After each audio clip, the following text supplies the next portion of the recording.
민주당 이재명 대표가 방송 토론회에서 여당을 범죄 집단이라 비난한 것을 두고 국민의힘은 이 대표의 존재 자체가 형법 교과서라고 맞받았습니다. 민주당은 김건희 여사가 지난해 총선 공천에 개입한 정황이 있다는 언론 보도를 고리로 명태균 특검법 공세를 이어갔습니다. 국회 연결해 자세히 알아보겠습니다. 이준엽 기자. 네, 국회입니다. 네, 여당에서 문제를 삼은 이재명 대표의 발언, 어떤 발언이었습니까?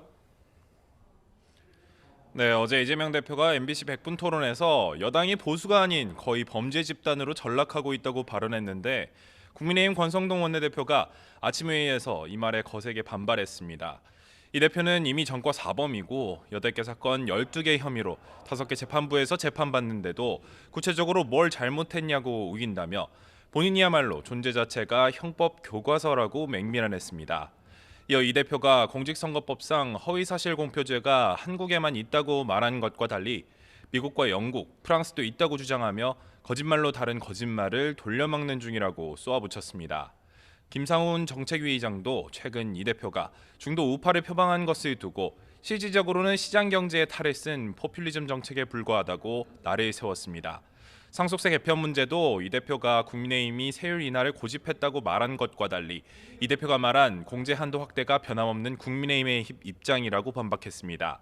이미자 비상대책위원은 이 대표가 진정한 중도 보수라면 반도체 특별법의 주 52시간 근로제 적용 제외를 한시적으로라도 해야만 한다고 요구했습니다.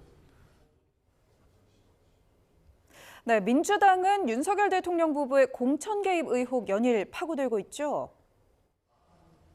네, 민주당 박찬대 원내대표는 김건희 여사의 22대 총선 공천 개입 정황이 담긴 수사 보고서를 창원지검이 지난해 11월 작성했다는 한 언론 보도를 꺼내들었습니다.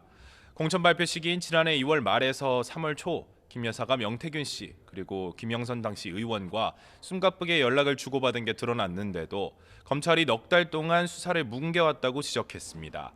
또 국민의힘도 재작년 김 여사 공천 개입설과 명시 전횡을 담은 당무감사 보고서를 만들었다는 또 다른 보도도 거론하며 여당이 명태균 특검법을 반대하는 건 도둑이 재발절인 격이라 주장했습니다.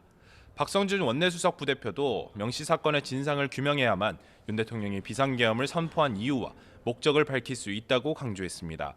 저서 출간을 앞둔 한동훈 전 대표를 향해서도 진상규명에 동참하라며 공천과 선거에 개입하며 국정을 농단했던 이들을 끊어내는 게 국민의힘의 살 길이라고 공세를 펼쳤습니다.